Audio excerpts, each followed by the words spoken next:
Well, all right then. Welcome in, everybody. It's great to see you all. Jane, I really appreciate the reminders, as always. I forgot the starting soon again today, but that's okay because we're starting now.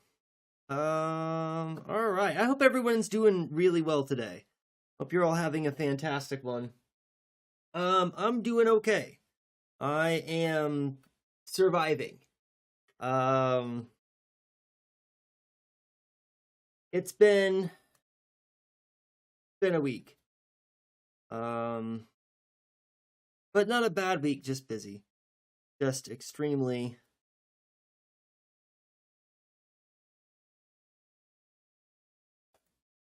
busy. Yeah, let me focus on what I'm doing for a moment.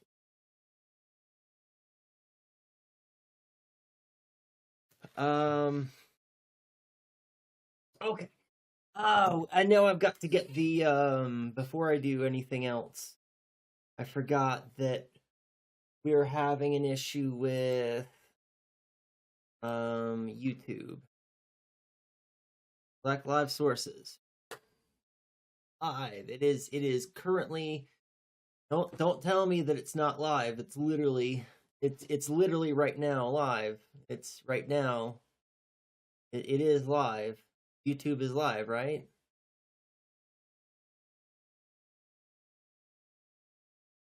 Yep, I'm looking at it.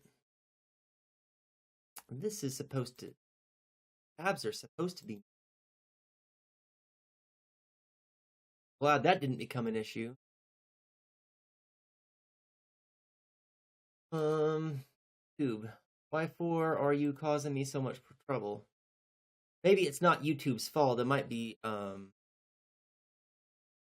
Ninja. Hey, there it goes. It's got it now. It was just giving me a hard time. It finally found it.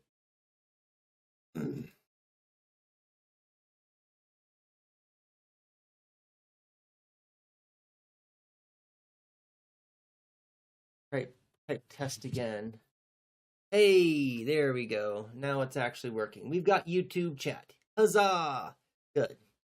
Oh, I need to fix my,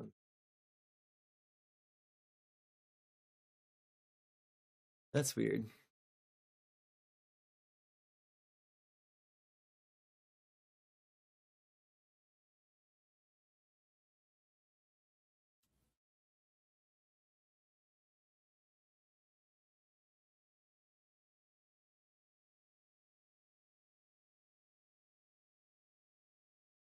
A little bit more even.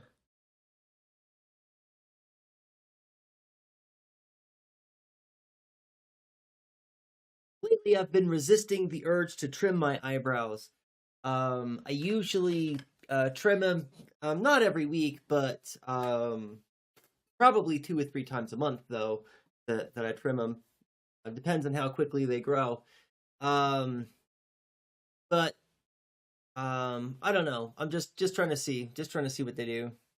If I let them grow a little bit more rather than constantly keeping them trimmed. So we'll see what happens. We'll see how those look. Oh, so today, welcome in everybody. It's great to see you all. Let me take care of this light that's getting me in the face.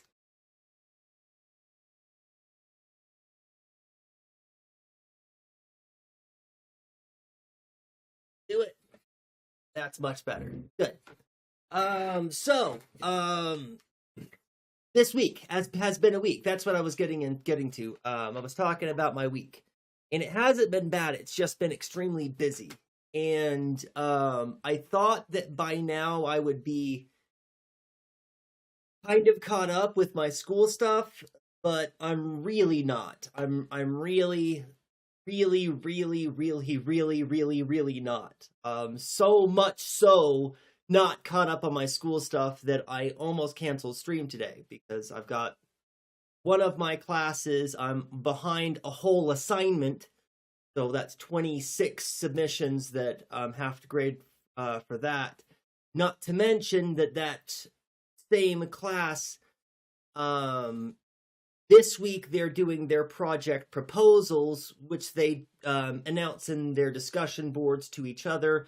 So I comment on 100% of those, and their students are already making the posts, and I haven't had the chance to offer any feedback to any of those. And I still have six rough drafts that are waiting for me to grade. But those were late submissions, so I'm not really stressed about getting those done in a timely manner. That class was supposed to have their rough drafts submitted to me 2 weeks ago. So all of those are late submissions. Those are back burner things, but also those students that, because it's been 2 weeks, their rough draft or their final draft is due in 2 weeks from now. So the sooner I get the feedback back to them, the sooner that they can make the appropriate changes and, do the stuff. But anyways, long story short, that's my long complainy pants way of saying that today will probably be kind of a short stream. And by short stream, I expect 2.5 hours. There's no way that I'm going to get through this Anarch video in under an hour. I mean, come on. We've all seen me go through videos. So the video is 35 minutes long approximately. It'll probably take us an hour and change to get through it. And if we get through the video today, which I think that we can, I would like to say a few things about...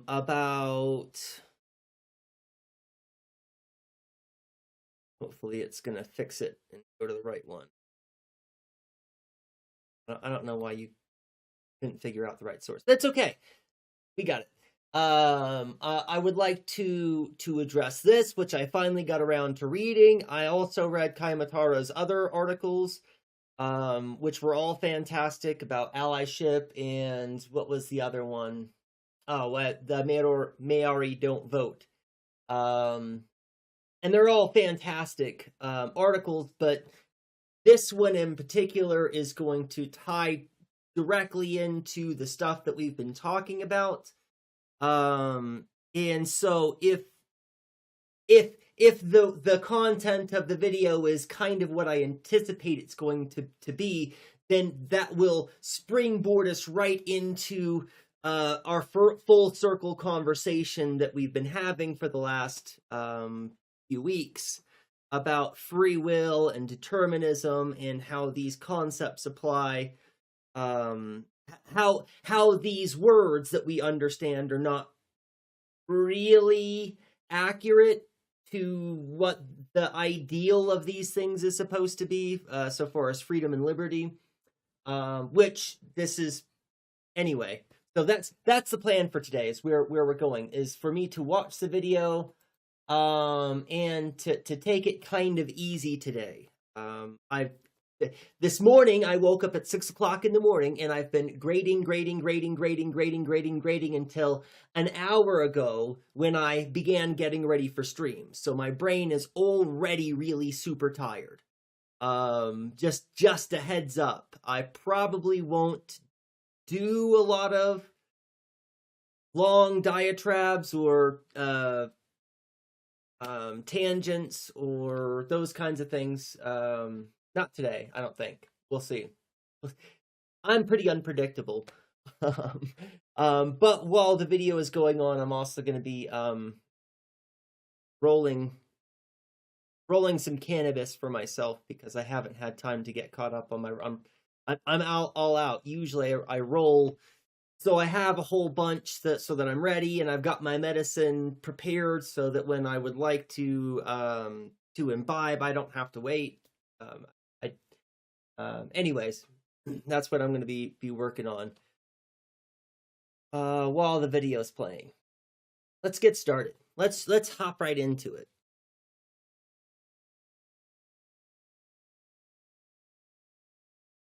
How do I do that? I gotta push the play button. That's the only thing I gotta do. Okay, good.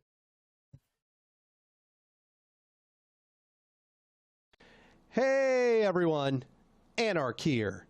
And this is another episode of Anarch Abridged. However, It's kind of a unique or a special edition of Anarch Abridged.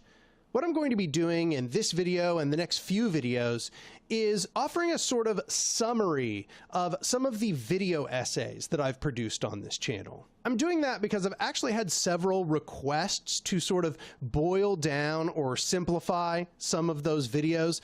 The video essays Power, A Modern Anarchism, and others, some people have said are very dense and are perhaps not aimed at mass consumption. So this is me attempting to simplify or summarize a lot of what I was talking about in those videos. I should also note that this is not just like a big overview of anarchism. This is kind of instead a way for you to become oriented in my theory of anarchism.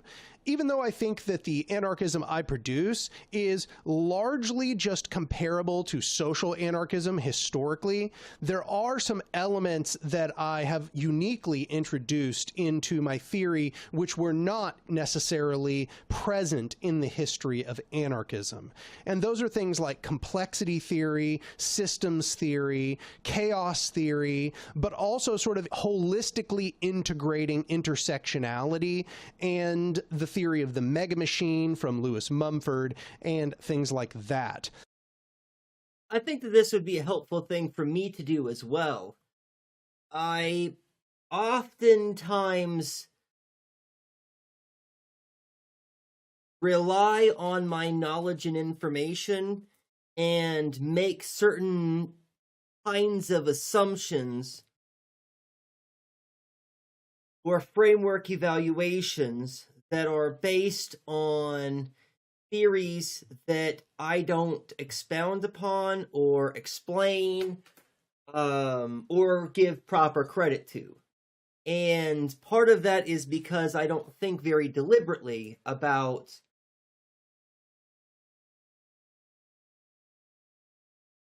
the origins of the ideas, right?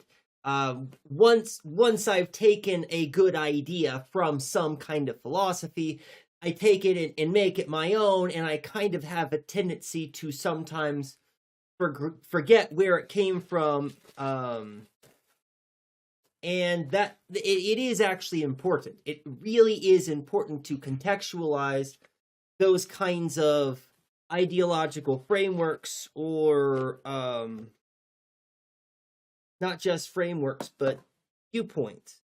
Right, when I talk about Hannah Arendt, who is a major influence on how I see and understand the world, when I speak to Hannah Arendt by name on purpose, deliberately, there's a whole lot of stuff that becomes invoked with that. Their particular history of being a feminist or contending with an absence or a vacuum of feminist literature, despite the fact that there was a long-standing, rich history of feminism preceding Hannah Arendt, which had been kind of neglected and pushed off to the side. But we've also got the obvious fascism and totalitarianism that's running rampant around the globe at the time that Hannah Arendt is writing. And so those contextual ideas play in a way that I often don't specifically speak to, but should be implied and should be taken to be implied, right? Listeners should infer from my inclusions that all of those considerations are there.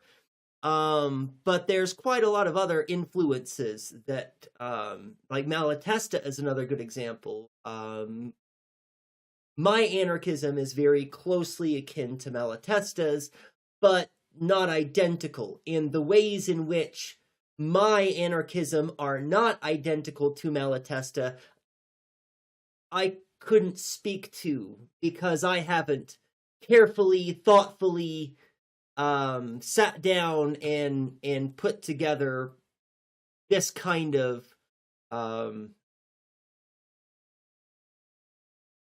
thoughtful reflection.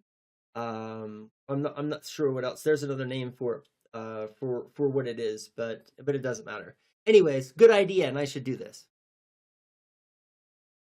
So what I'm hoping to do here is provide a more succinct summary of the videos Power, A Modern Anarchism, parts 1 through 4, and Constructing the Revolution, all in one place. However, I know I'm not going to be able to do that in one of these Anarch-Abridged videos, so what I'm planning on doing is kind of stringing it out over maybe 2, 3, 4 videos, where I'm going to go into each of the topics that I talk about in those larger, more expansive video essays. And that's not to say that this is a replacement for those video essays. I go into much, much more detail in those video essays. So I still highly recommend you go watch the videos Power, A Modern Anarchism, Part 1, called Anarchist Analysis, A Modern Anarchism, Part 2, called Anarchy, A Modern Anarchism, Part 3, which is called Revolution, and soon to be released, A Modern Anarchism Part 4, which is called Organization. Lastly, there will be some inclusion of the video Constructing the Revolution. Here, I'm hoping to kind of synthesize it all together in one place. So if that sounds interesting to you, you should stick around, because that is what this video and the next few Anarch-Abridged videos are going to be about. So first, let's start a little bit with the topic of the video, Power. In the video Power, what I'm hoping to do is redevelop our understanding of this word power. What I say is that power historically, especially in anarchist literature, has largely been used in the context of what you might call power over or domination. That is to say, power is something that we exert on others. It is a form of coercion. It typically is synonymous with institutionalization of power. It is synonymous with hierarchy. It is synonymous with creating obedience in masses of people. When we talk about power, we're usually talking about the halls of power. We're talking about the republic. But here, I'm using the word power in another form, which you might call power to. My definition of power is the ability to enact one's will. One might note that this is not the same as power over, or this concept of domination that we just discussed a moment ago. This definition of power is neutral by its very nature. That is to say, it contains both power with and power over. Now, why do I say that? I say that because the ability to enact one's will, that can include others. In fact, we can all become empowered by our cooperation with others. Or it can come at the expense of others, over others, the creation of obedience in others. So we see that power with is mostly an impulse of cooperation, whereas power over is mostly an impulse of domination. However, power in this definition... Welcome in, Kamatara. It's good to see you. Tenekoa. Yeah, no worries. We're just checking out this video, the Anarch. We're finally diving into the video, diving right into it, so we don't spend a whole lot of time chit-chatting. Because I plan to make this a very short stream today. I'm really behind on my school stuff, so I wanted to be here. I wanted to see you all and say hi. I wanted to get through this video, but this will be kind of a short stream. And thank you, kitties, for constantly knocking this thing. Every time I fix that curtain, some cat is going to probably decide that it needs to jump in the window. So anyway, let's get back to the video. Includes all of that. So when we say we are becoming empowered, this is sort of a neutral statement by itself until we begin to qualify what kind of power it is that we're saying that we are gaining. Are we gaining power with others, or are we gaining power over others? Power, in a general sense, is just the measure of how much I'm able to do something. It is my ability to bring some potential into actuality. Also, it would be worthwhile to note that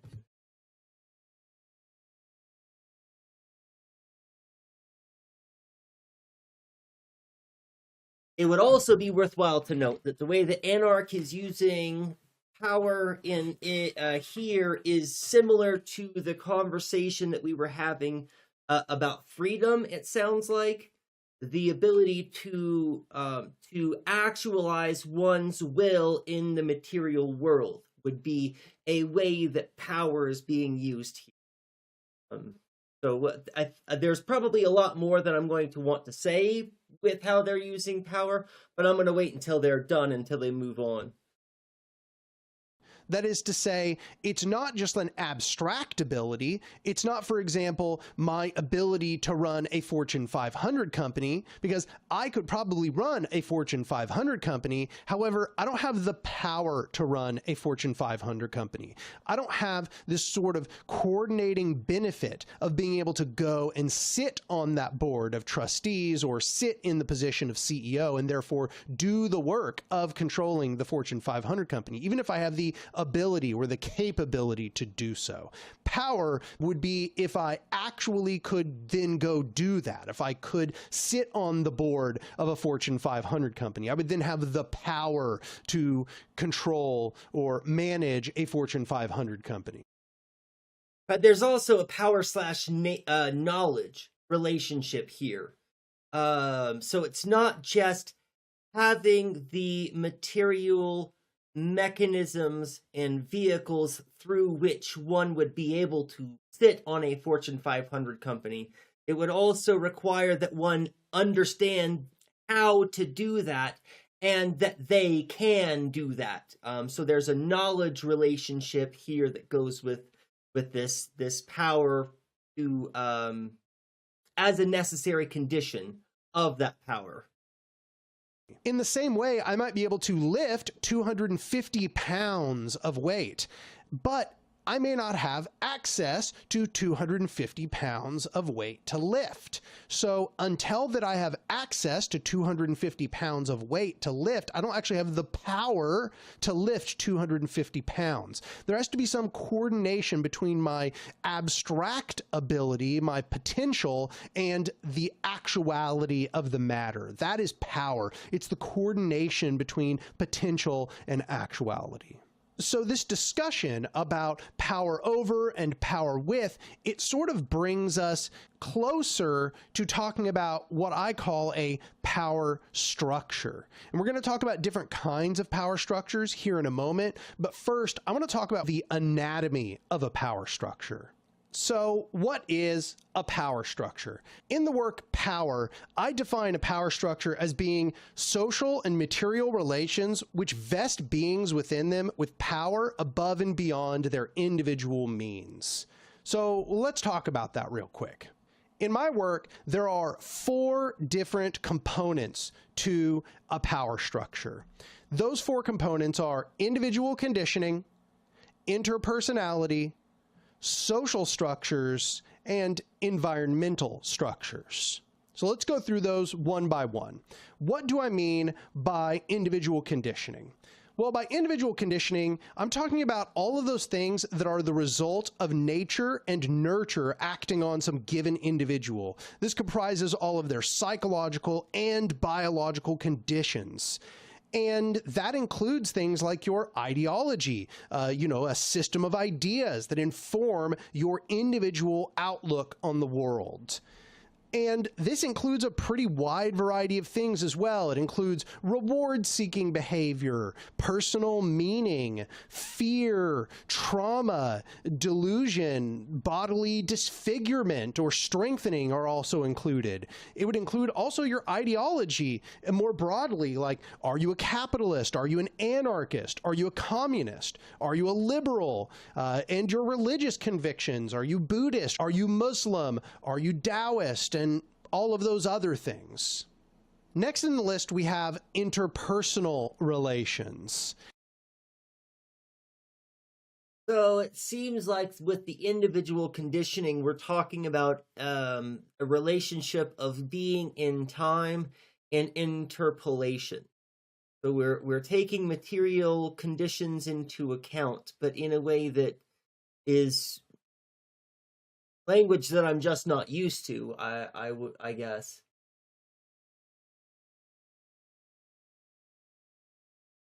But I don't see any conflict or contradictions. I don't see any problem with the way that it's been presented. I'm just making sure I'm following along. That's all. That's all. Interpersonal relations are those relations which an individual has with other conscious beings that they directly interact with. So what I mean by that is things like your friendships, your intimate partnerships, your family, the relation that you have as a worker with your boss, but also things like racism, transphobia, sexism, xenophobia, domestic abuse. These are all forms of interpersonality, for better or for worse. Next is that category I call social structure. What I mean by social structure are consistent patterns at the meta individual scale that direct the flow of social power. And they are then reinforced by continued use of social power in some way. And I know that one sounds pretty abstract, but what I'm talking about is things like capitalist property relations, where you have private ownership over something, but also something like the state, for example. That's a social structure. So is law. White supremacy is a social structure. Patriarchy, in times past, the concept of honor or bushido, chivalry. Those are all forms of ancient social structures, but also things that we might want to achieve, like in an anarchic society, a communal ethic, organic societies of the past, this mutualistic ethic that we might want to have, hospitality standards that you see in a lot of places in the world. These are all social structures as well. They're sort of, systems of expectation that are reinforced through behavior at the meta social scale. Lastly, we have this category, environmental structures.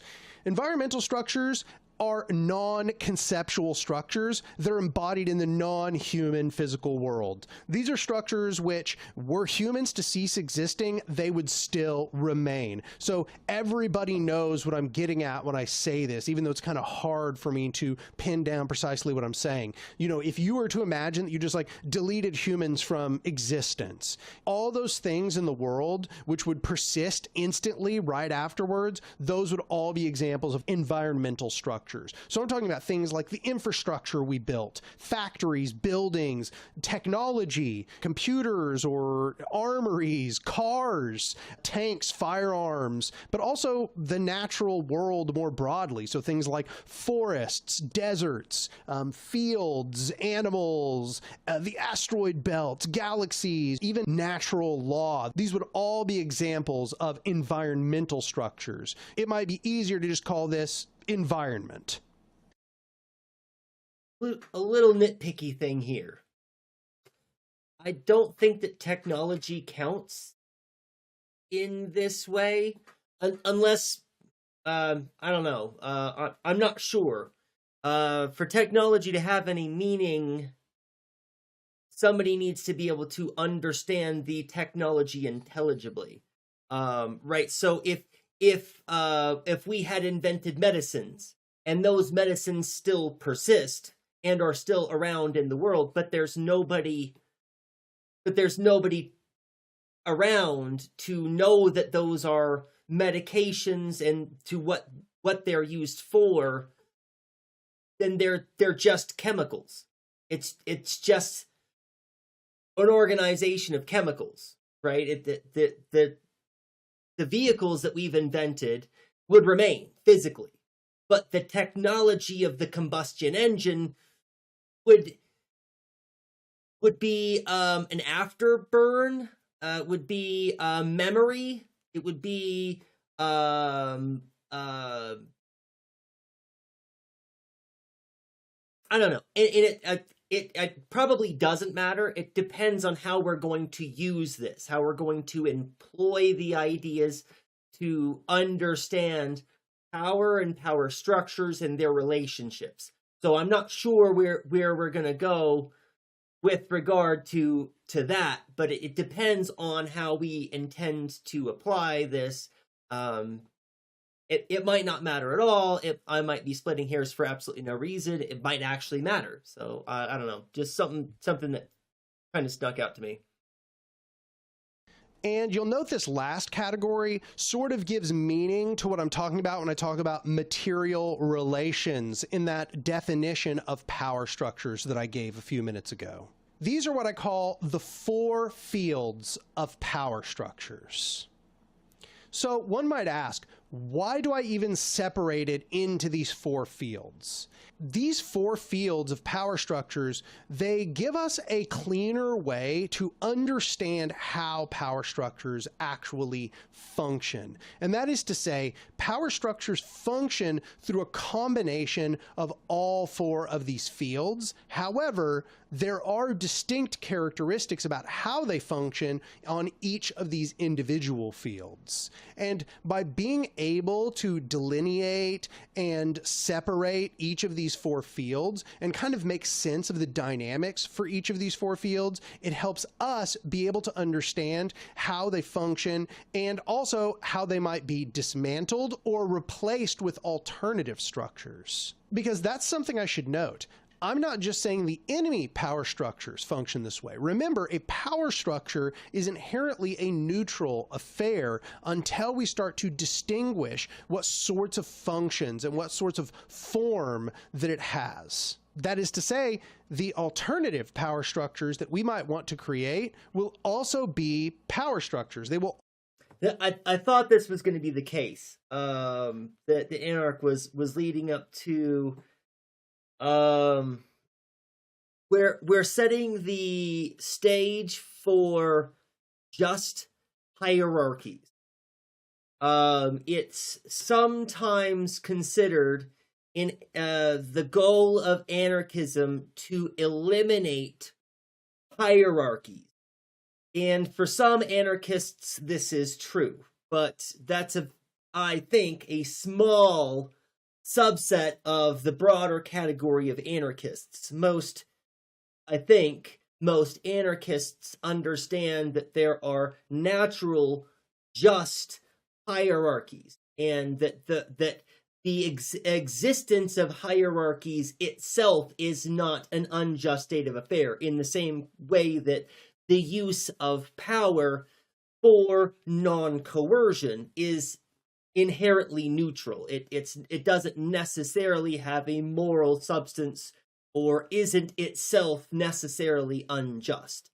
So that's what we're trying to set up here, is that there are going to be disparities or organizations in which we opt for hierarchy, but we should do so very consciously, very deliberately, and very carefully, right? Also function all 4 of these fields. They'll just have their own dynamics. So then that leads us to the discussion. What are good and bad power structures? Or I should say, what are liberatory and oppressive power structures? Oppressive power structures are hierarchical power structures. And hierarchical power structures have some unique characteristics. These unique characteristics are authoritarianism and domination. By authoritarianism, I mean the degree to which a power structure monopolizes control over the total social implementation of some power. So let's think about what it is that I'm trying to say. In order to do that, let's draw some examples here on the screen.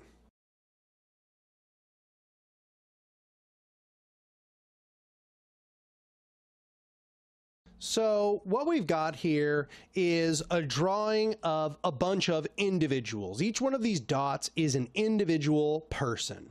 We might imagine that in a default situation, without any intervention by an outside power, we've got people interacting in all kinds of different ways. We've got individuals interacting with one another individually without any sort of intermediaries, right?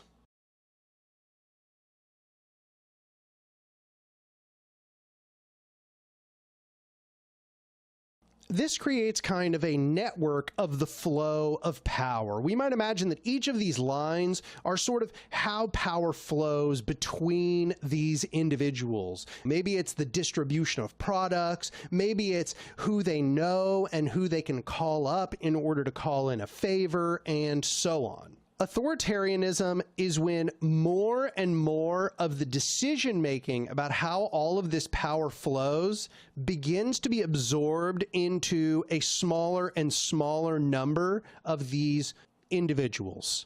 For example, let's imagine these three people are vested with what you might call authoritarian power. What does that mean? How's it going to change this graph? What it means is that all power flows from these three people now.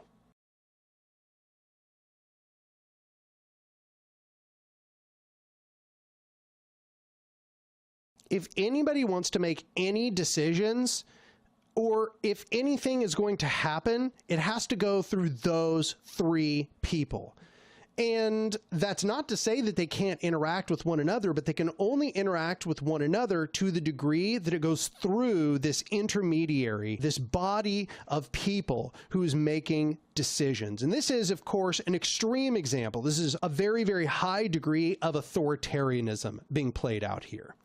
So what you might imagine is, imagine this person and that person want to communicate. Well, they can't. Instead, what has to happen is one person has to communicate with that central body, and that central body then does what needs to be done with this other person right here, right?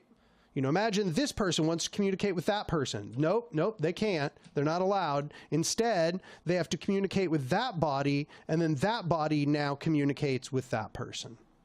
So this would be the example of us having communication to be very highly authoritarian. That is to say, there's no direct communication between us. Now it's so authoritarian that we have to communicate with this central body. But that's just communication. Could also be distribution of goods. It could also be decision making. Or distribution of rights. In society more broadly. In fact, what you find is that as authoritarianism increases, so too does decision-making become centralized in the hands of very, very few people.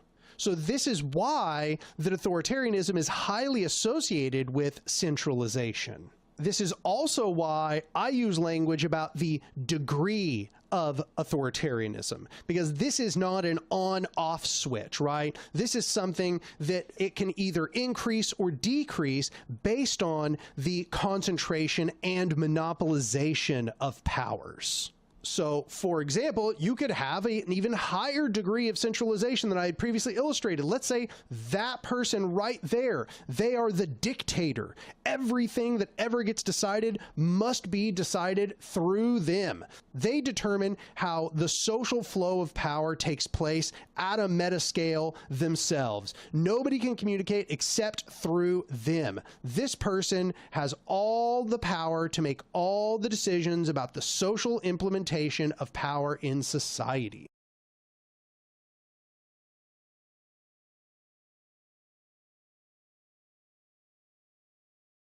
So here we have a graph of as authoritarian as this could conceivably be, right? This is why I talk about it being. Yeah, I paused it and then I was like, I'm not going to bother saying it. But then I changed my mind. I do want to say it. And they might say this. I believe this is so extreme a representation that such an organization has probably never existed. Not on a large scale, right? Even somebody like, if we go with Stalin, even somebody like Stalin depended on other people as a part of their inner circle however small that inner circle might have been for Stalin, there were people who were in charge of delegation, who oversaw certain projects, and there are people who exchange information and exchange power, then, therefore, outside of the direct sphere of Stalin themselves. Theoretically, this is possible. I don't know that this kind of structure would actually be reasonable in the real world, practically. Degree of authoritarianism. Here is the highest degree of authoritarianism in this graph. But we could also imagine a graph that is increasingly less and less authoritarian. You know, we could imagine a graph that now includes a larger group of these people, right? This is why I talk about it being more or less authoritarian, not necessarily just it is authoritarian or it is not authoritarian. You can see this graph this is the kind of thing that should be on a sliding less scale. Authoritarian now. All power now roots to this much larger group of people. So one might look at this graph and say, oh, well, that's better. And I would say, yes, qualitatively, it is better to have this than the previous arrangement.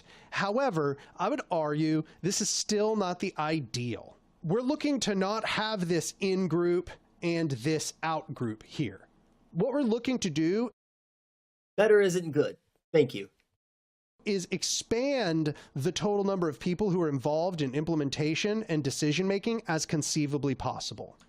So then we have how I use this word domination before we move on to talking about maybe more ideal power structures. When I talk about domination, I'm talking about the degree to which some power structure utilizes coercion, aggressive violence, and/or deception to achieve its ends. I should also note that I'm talking about initiating the use of coercion, initiating the use of violence, initiating the use of deception. I do think that each of these things can be used in self-defense, but that will be included in a different category, which I'm going to discuss here in a moment, that I call mutuality. As you go from this graph to this graph to this graph, you're going to find that this system utilizes more violence, more coercive threats, and more deception in order to maintain itself. And the reason is because there are more and more nodes within this system that are disempowered and therefore disenfranchised from controlling the world around them. As people become disempowered, they are unable to enact their will, and that means they can't carry out their desires, which means they're going to become more miserable in the process. They're going to become more alienated from control over the world around them. And so, in order for this system to maintain itself, in order to stop all of these nodes that are subjugated to this central will from rebelling, they are going to have to utilize domination. And I should also add, everybody understands that, right? Why there's a necessary tension there. Why it's important to note. It's important to note that total alienation leads to rebellion. That's kind of the underlying thing that was hinted at just there. That total alienation from one's political participation and one's political control is the threshold past which, right? When we have large groups who are totally alienated, we have revolutionary power, almost necessarily. That revolutionary power has to be kept in check through these kinds of coercive methods.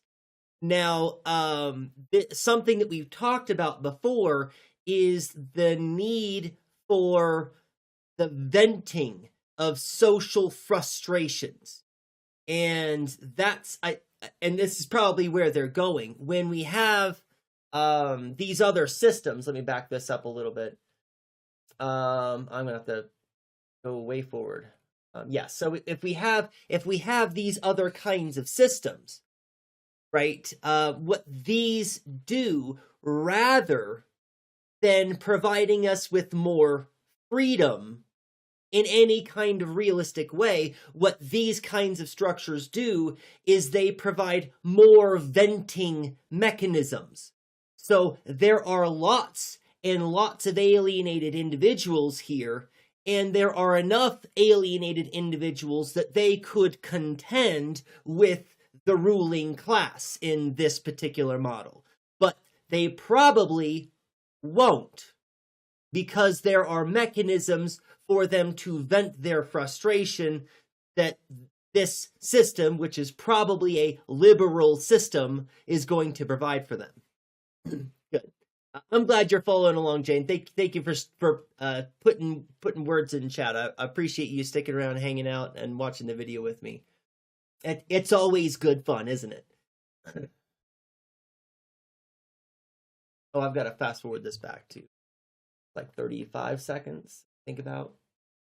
And that means they can't carry out their desires, which means they're going to become more miserable in the process. They're going to become more alienated from control over the world around them. And so, in order for this system to maintain itself, in order to stop all of these nodes that are subjugated to this central will from rebelling, they are going to have to utilize domination.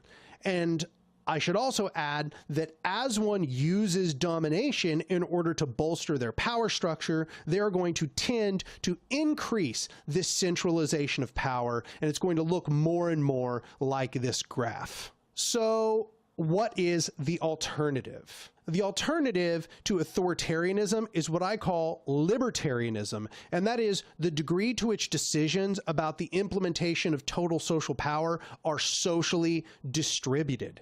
Now, when you hear that, you might think that what I'm suggesting is that we return to that first graph, the one that looks like this. However, what I'd like to say is that I actually think we are more empowered when we return to a graph that routes all of those powers through overlapping circles. So that is to say, what you have is some group of people, let's say this group of people, they all share some interest about how they function. Welcome in, Matt. It's good to see you. I hope you're doing well. But also, some people within this group share an interest with others. But also, this entire group here, they share interests. But also, everybody shares some interests.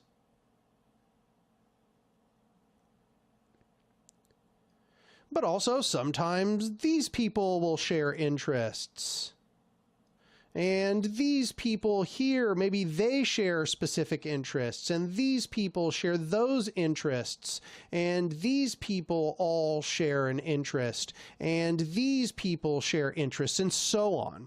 And what you've got is instead a bunch of bodies wherein all of these people in their particular situations with their particular interests, their particular desires, they make decisions about how power is distributed both within this group of people that have things in common, but also as a group between groups.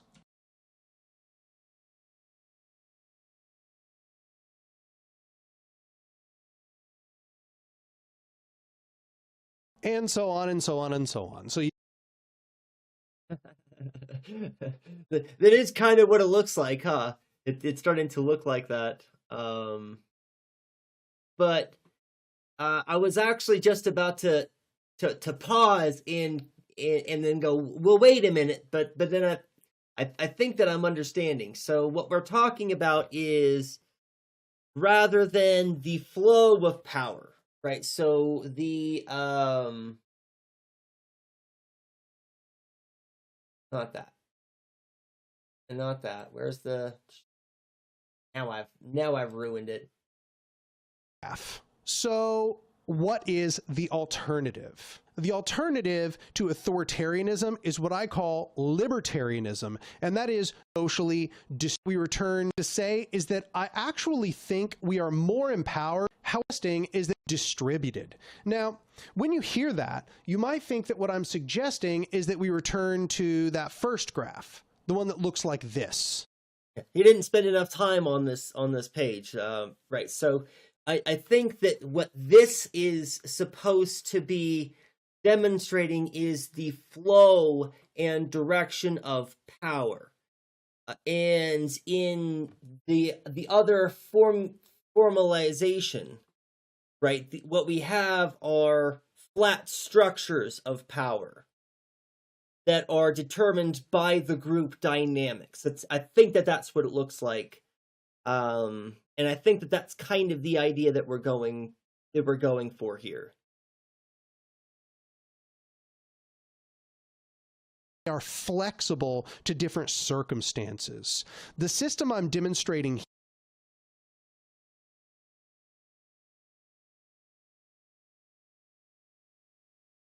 and so on and so on and so on. So you can see that I've drawn a lot more links here, right? There's a lot more complex system. In fact, the system I've illustrated here actually looks more like what complex systems analysis suggests is a complex adaptive system. This is closer to a diagram of how real-life systems work. They are iterated, they are overlapping, they have lots of connections between each of the pieces, and they are flexible to different circumstances. The system I'm demonstrating here, this demonstrates the principle of libertarianism. That is to say, this system empowers people from the bottom up. Rather than having concentration of power in the hands of very few people, what we have here is a system that empowers a very large number of people. And I might add, because all of these are contained in one big system, they also all have individual links. And they have individual links across all of these boundaries. They have bodies wherein they can all come together and make decisions in some big confederated body, say a general council or something that groups them all together by their... This is something that we haven't, yes, it is, something that we haven't started to get into is the organization of power structures in leftist organizing. And so this is going to lay some groundwork for us for some of the conversations we haven't yet started to have. That's pretty fantastic. Region across all of these large spans, taking into account that they have shared interests across all different kinds of separations, that there's not just one way these are all linked together, that there are all kinds of robust ways that they can be connected together. The more of these connections are created, the more ways that each of these nodes have to route and reroute the total implementation of power, the more that I call that system libertarian. And here's the thing. This system can become less libertarian by you creating fewer and fewer of these bodies. People actually can become disempowered if they are too separated. I should emphasize that libertarianism rests on decisions about the total implementation of social power being distributed. However, if we return to this original graph, remember the graph that looks like this? This graph is not necessarily more libertarian. And let me explain why. This graph, people are not more empowered because they don't have all of these ways to be linked with one another. Those circles that I made, those are all bodies by which people are grouped together, and they can use those bodies in order to make decision and conference with other bodies. So each of those circles in that yeah, I was just getting a little ahead of the video there. That's exactly right. Diagram, those are kind of like formal decision-making bodies. However, this diagram, this is more like the diagram of a social condition where there are no formal entities. And what I'd like to suggest is that these lines between all of the different people will never fill in completely, because people are mostly only going to deal with what's right next to them. These very long lines, these don't tend to take place in real life unless there are formal bodies for coordination over long distances. People are going to tend to deal with those that are closest to them. So most of the lines that you're really going to see are going to have very short lengths.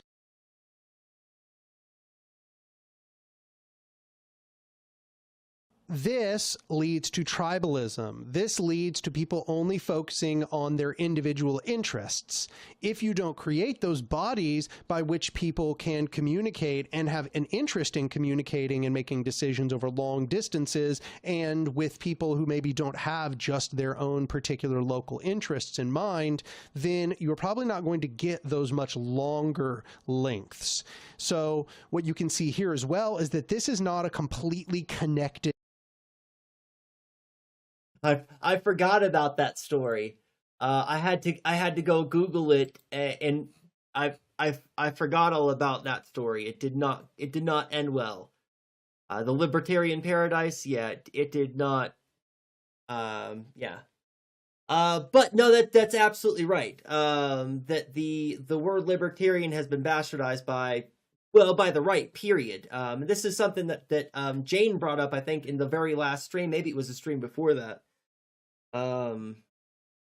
That there's because I was being unreasonably harsh about libertarianism, if you'll remember, and then I was like, yeah, there is definitely that distinction. There's the real philosophical idea that most people who call themselves libertarian don't understand.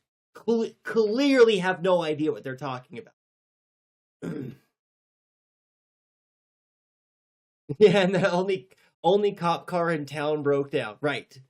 That's what happens when you have a whole community of people who don't believe in paying taxes, but still want to have police.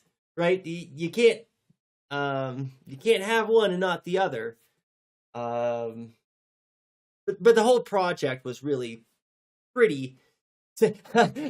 Right, Jane. Pretty much everything that we talk about, or everything that Americans do, is pretty much bastardized. Yeah, absolutely. Graph. And what we're told in complexity theory is that non-connected graphs are actually less robust. They respond worse to shocks. So this is actually a much less adaptive system than this system. This system would be highly, highly adaptive, because if any one piece of this fails, another piece can kind of take up the need. Well, and another important realization about this, another important aspect, I think that's what I was going to say, of this is the knowledge. Again, power/knowledge. Power/knowledge. This relationship is really important. When if we want to use a historical example, that would be a good way to do this. If we look at the abdication of the Tsar in Russia during the Russian Revolution, the first one before the rise of Lenin.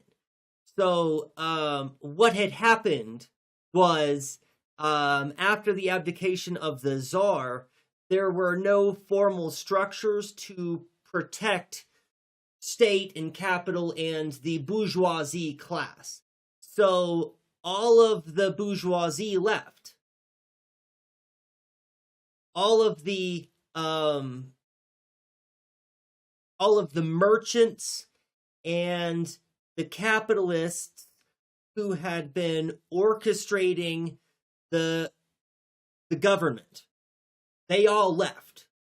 And that's why Russia was in such a terrible, terrible situation before Lenin came along and saved everyone, because nobody knew how to do anything. And it wasn't that people didn't know how to do their jobs. They did. But all of the organization and interconnectedness of the community building had been in the hands of only a few people. And those handful of people left. And when they left a vacuum. And nobody knew how to do those things that those few people had been doing.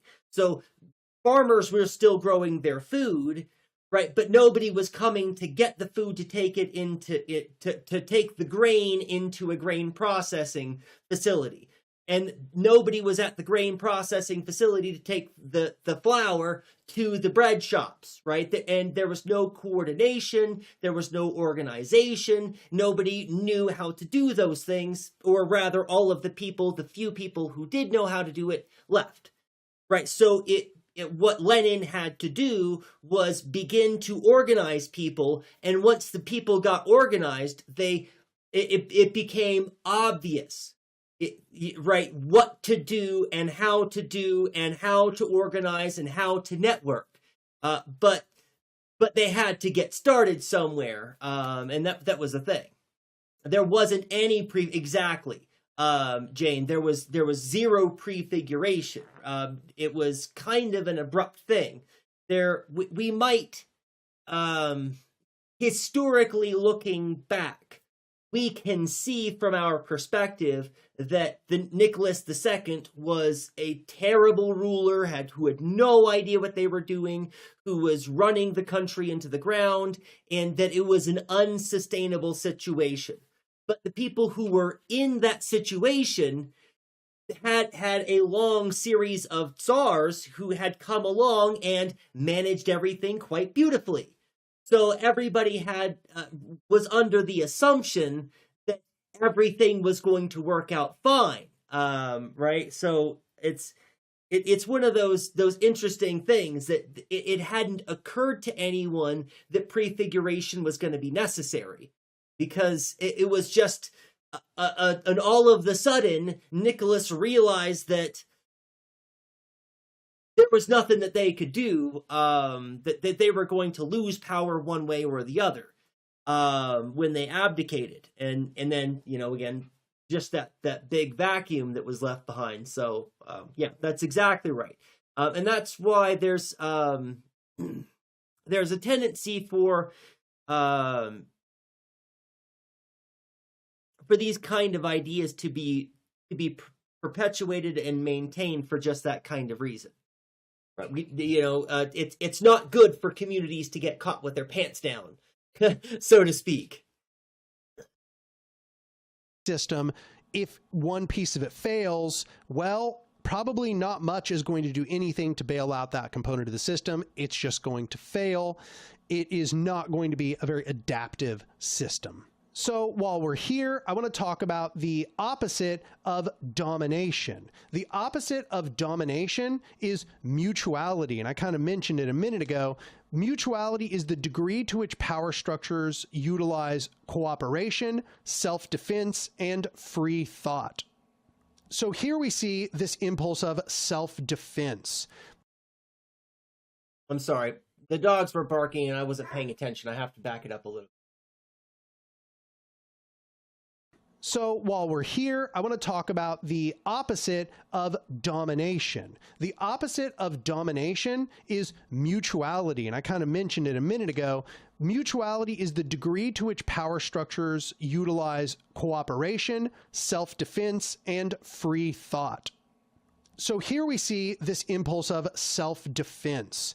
This gives context to why that anarchists are not against violence in every occasion, right? It might be easy to read that description I had of domination about utilizing coercion, violence, and deception as saying that anarchists are universally against coercion, violence, and deception. However, this impulse of mutuality, including self-defense, was very purposeful, because what I want to emphasize here is that anarchists are not necessarily against violence violence, coercion, or deception. They're against those things being sort of initiated or used in order to create systems of obedience, in order to create those authoritarian systems, systems that utilize power over. And that's because anarchists view those systems as initiating this violence, as being systems of oppression which are maintaining themselves in place. And so anarchists view the movement of a system from that authoritarian system of centralization into a system of distribution, like I showed you there in the graphs. That's an act of self-defense, because as systems tend from this to this, to this, they're going to tend to oppress their people more and more and more. And so it's an act of self-defense for us to make a system move from this to this to this to this. That is self-defense. The system imposing that centralized process upon us is an act of aggressive violence that we are attempting to defend ourselves from. It's almost like we're trying to stop our total social power from being parasitized by a system that looks like this. This right here, that is the behavior of a parasite.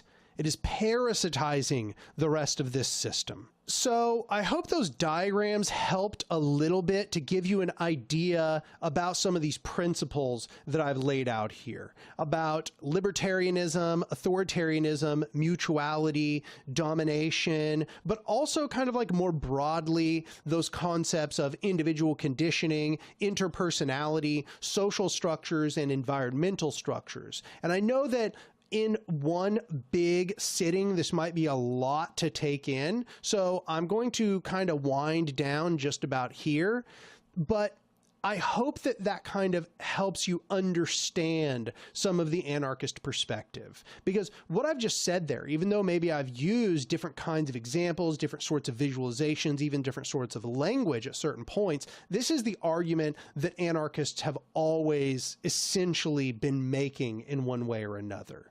And they have spent some significant amount of time talking about why that system that I showed, that overlapping system where there's lots of different connections, is more robust, that it actually matches humans' desires and needs the best, and why that more centralized system that I showed you there is worse for us. And I just might note that that more centralized system that I was telling you about there, that more authoritarian system, that is a system like the state. That is like the corporation. That's like being in a business. Did you see the way all the lines point to that central function? CEO, that person could be the president, that person could be the king, that person could be your lord in your area. It just depends on what scale you're looking at. That's why that capitalism cannot be a part of anarchism. That's why the state cannot be supported by anarchists, but that's also why that no form of oppressive violence in that sense can actually be made acceptable under any circumstances. We can only justify this sort of self-defensive impulse to distribute power to larger and larger numbers of people. However, we're going to get into the process by which we might actually dissolve that power and distribute it in a later part of this series of summaries. For now, I'm going to leave you all with that because I imagine that it might have been kind of overload. However, I hope you enjoyed it, and just know that it took me quite a bit. No, I don't think so. That's not overload for the kind of stuff that we ordinarily talk about here, is it? This is I don't think that was difficult for any of us to digest. I'm gonna link that video here. Please go and like the video and engage with it. Because I think it's pretty good so far. My honest evaluation is that there is a lot of language that's used considerably different than I'm used to. which I find really quite fascinating. But it might be the case that I have a tendency, and I've mentioned this before, that I have a tendency to hang out in communist spheres, and I have a tendency to avoid many anarchist spheres because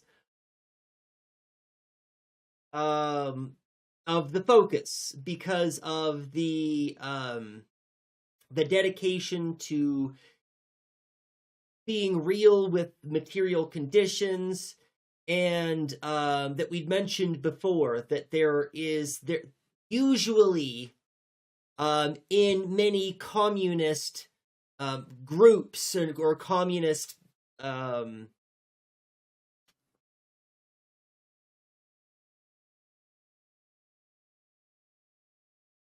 cliques. There we go. Yeah, yes. Yes. In a lot of communist groups or in cliques, there's usually one or several people who are specifically drawing attention to anti-racism, specifically drawing attention to sexism and other forms of unjust oppression in a way that anarchist groups tend to not. I'm not sure what it is, if they just take those things as assumed, so they don't make a central part of their regular rhetoric, right? I guess what I'm referring to are the uniforms or the outfits that people don in these particular spaces. For whatever reason, anyway, I tend to gravitate towards more communist spheres, but it is a lot because of the ANCAPs and a lot of anarchist groups. There's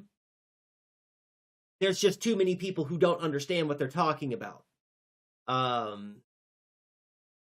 But it's wild, right? With communism, there are a lot of people who haven't read the theory, right? That aren't familiar with the theory, but most people who are in communist spaces and who align themselves with communism understand what it is. Even if they can't articulate it particularly well, even if they don't know Marx really very well and can't speak to all of the, they can't use all of the big terms and the $5 words, whatever. But in anarchist spaces, you tend to have more people who call themselves anarchists who don't understand what it is, in the way that you have the same problem with libertarians, right? People who call themselves libertarian often clearly don't get it. And that's, I think, very common for anarchism and anarchists too, is that they call themselves anarchist with just a little baby brain understanding of what anarchism is, making a whole bunch of sweeping assumptions. I don't know. Maybe that's just my bias. Maybe my anecdotal experience isn't really very helpful. Can't stand anarcho-capitalists. They are all they're asking is for feudalism. Absolutely. It really is kind of difficult to understand. Well, no, okay. So I think that there is an element of it comes from ignorance or lack of understanding.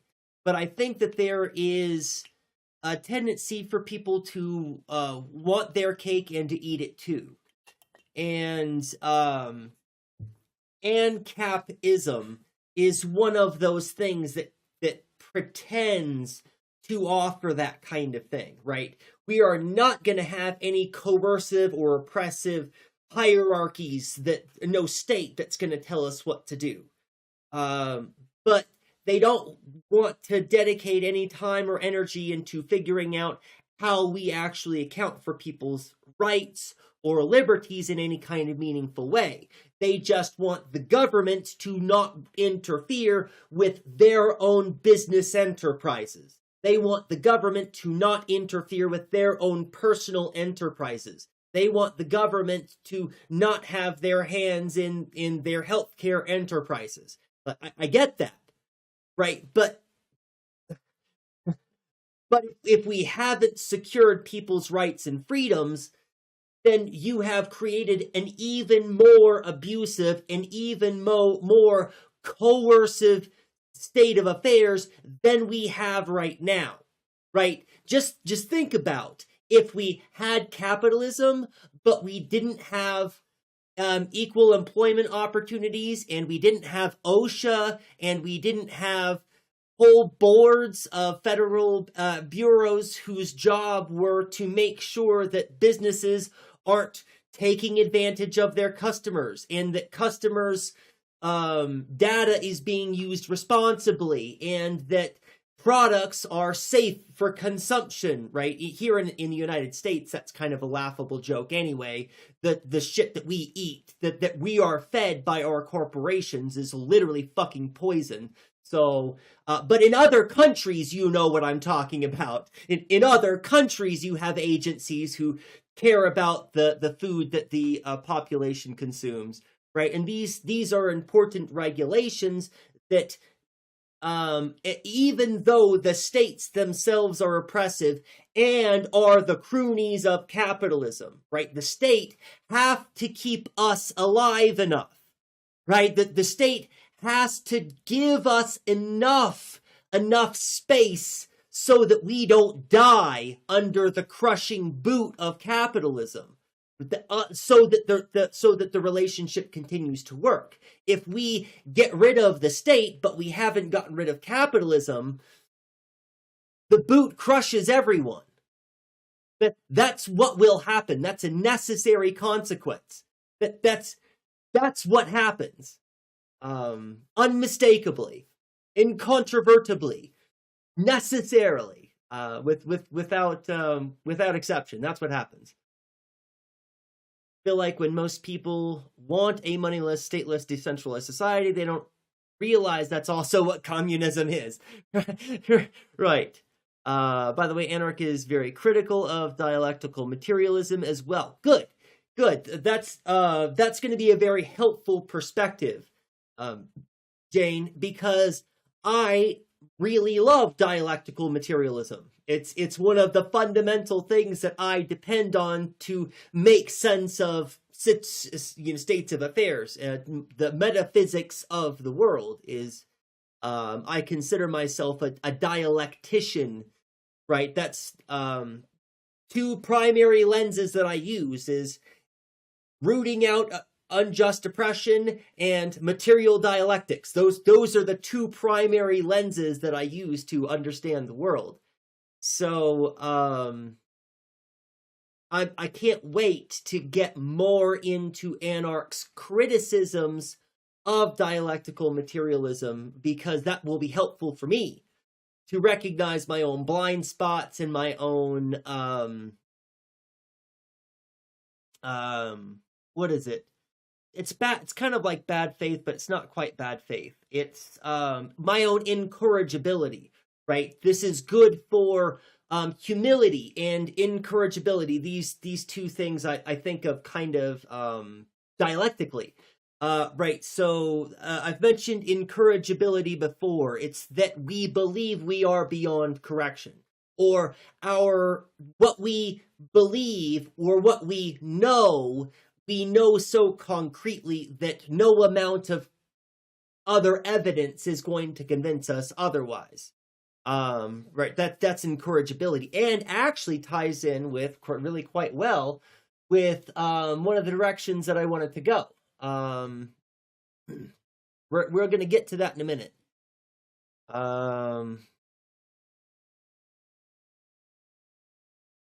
Right, this one. I was talking the other day, a bit ramblingly, about fascism, right? And that you know, there's the practice, the principle that leftists always adopt, and that's that we don't platform fascists, or when it comes to fascists, there's a way that we go about treating them. And this article has kind of gotten me thinking about this relationship of incorrigibility and humility, right? That they're, rather than being so sure all the time about those kinds of things, that that there's a need for me, there's a need for rational agents who are trying to understand the world to, as a practice, avoid dogmatism. And it as helpful as having practices and policies that we always apply, i.e., we don't platform fascists, right? As helpful as it is to have these rules or these shortcuts for figuring out how we're supposed to engage with the world, it is engaging in dogmatism. And dogmatism is the opposite of critical reflection on one's material conditions and about what one ought to do in one's material conditions. So there's again, if I see in myself a need for further humility in finding ways to check my dogmatism. Anarch says that dialectics can not resolve logical contradictions, and that it isn't rooted in material reality. And that it isn't rooted in material.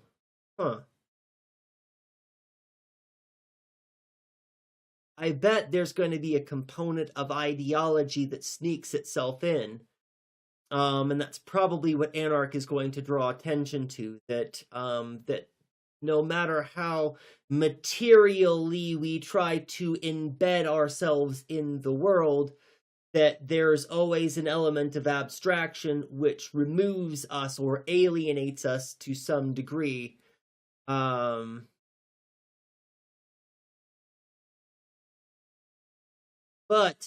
I will, without knowing how much further, right, or what direction or how Anarch is going to argue it, I will just flat out agree that dialectics don't actually help us resolve logical contradictions. And I think that is a very, very real thing. In which direction do I want to go? I want to go to Rorty.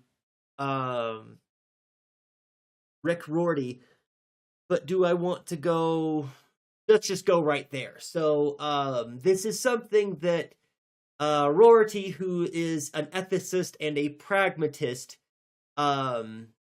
is really quite celebrated for. Many of his peers at the time were critical of the stance and the statement, but it's one that I very much agree with. And I can't remember the exact quote, but the quote has something to do with I'm much more concerned with I'm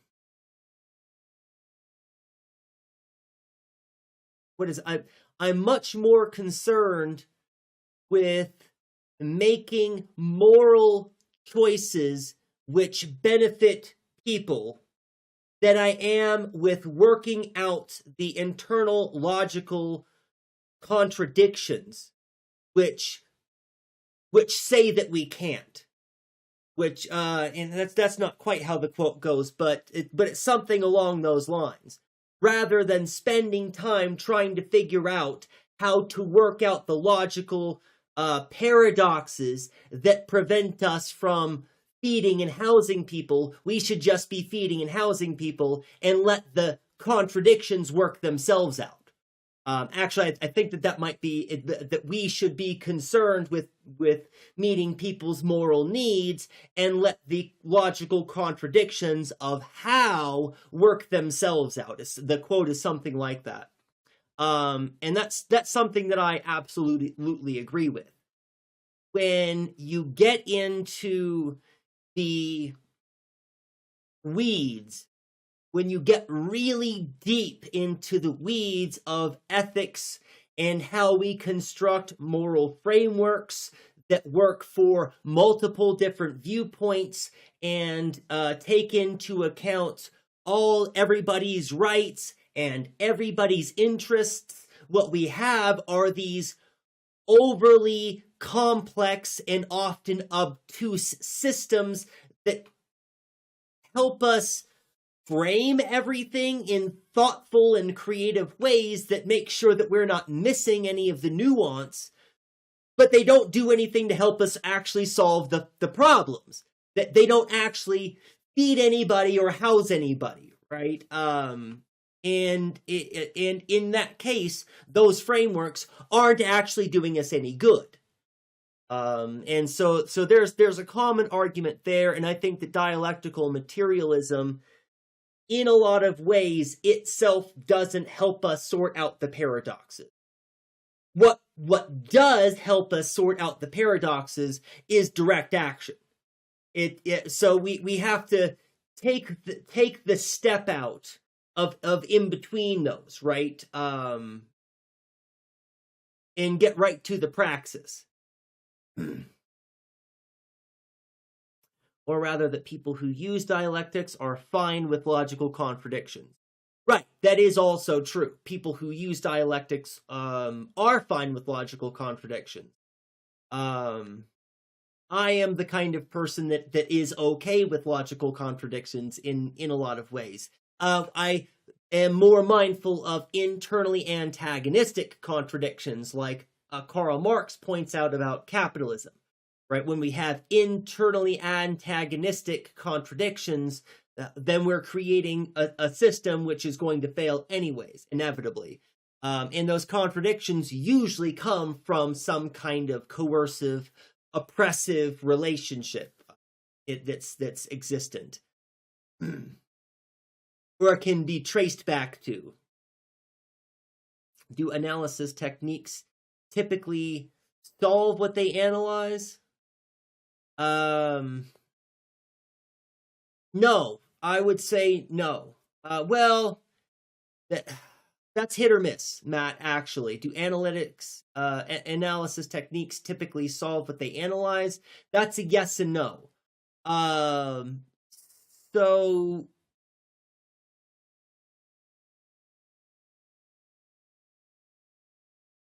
most of the time, no. Most of the time, analytic techniques are simply for structure and framework, for putting everything in an order, rather than necessarily putting things in an order for a product that is going to be a resolution. A lot of times there's not really resolution, or there's proposed resolution that is going to end up being nitpicked and bantered about in the marketplace of ideas. So again, what we are creating is a conversation. It's the work of talking, the work of saying, rather than actually resolving any or working out or solving any problems. Anarchists more broadly are critical of dialectics. And I'm not fine with logical contradictions. Good. That then our perspectives will be beneficial to each other. Extremely beneficial, right? That you are highly critical of logical contradictions. And that I think, well, I don't think that logical contradictions are fine. I think that logical contradictions are natural for people to have and maintain. That we how would I say this? I believe that paradoxes are things which actually exist in the real world. That a logic structure that cannot contend with the existence of paradoxes, or needs paradoxes to be resolved, will be a logic structure that will always be grasping at the impossible, metaphysically. But I hope that I'm wrong about that. That's a feeling that I've had for a very, very, very long time.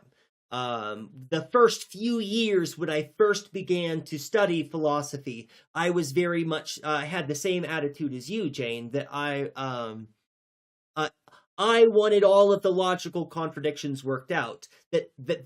I thought that was the point. That at some point I would be adept enough, that I would know enough, that I would understand enough, that I could figure out how to work those things out. As I learned more about philosophy and about metaphysics and about the nature of our existence, I came to doubt whether or not certain kinds of logical contradictions could actually be worked out. So that's, you could say that is an ambition that I used to have, an ambition that I have given up on. And so I would love to be disproven. I would love to be, for my belief that there are certain logical contradictions that cannot be worked out, I would love for that idea, that belief to be shaken a bit. Oh, completely unrelated note. Did you see that drop site news posted a treasure trove of receipts, not only tying Jeffrey Epstein to Israel, but to Russia, Syria, and other, and the recent nuclear facility bombing in Iran? No, I did not see that. That looks very interesting. I'll check that out. Drop site news. Okay. It's not that I'm fine with irrationality, Jane. That's a really good pushback. I recognize that people act irrationally. And that I have to be okay with that. That other people are going to act in ways that, and this has to do too with Wittgenstein's idea of other people playing the game, but we can't be sure that they're following the same rules of understanding that we use to play the game. And that's a problem with rationality. All rational, quote unquote, rational frameworks, I think, are going to run into difficulty with interpretation and assuming that moral agents are rational agents, because we don't have any reason to assume that moral agents will act rationally, actually. Yeah, my framework is scientific skepticism. So, and that's what that is going to demand is that you are always pushing the envelope. So it really is, in some ways, a commitment. And it's not something that I think is a bad commitment, but it's a commitment to always looking further, always looking phenomenologically, we would say looking beyond the horizon. That with every here, wherever here is, knowledge-wise, for every here, we understand there will always be a horizon beyond past which we can't see, and that there will always be more work to do. And so that I think that that's good and not an unhealthy attitude at all. And one that kind of makes sense. Oh, Trashomancer, welcome in. It's great to see you.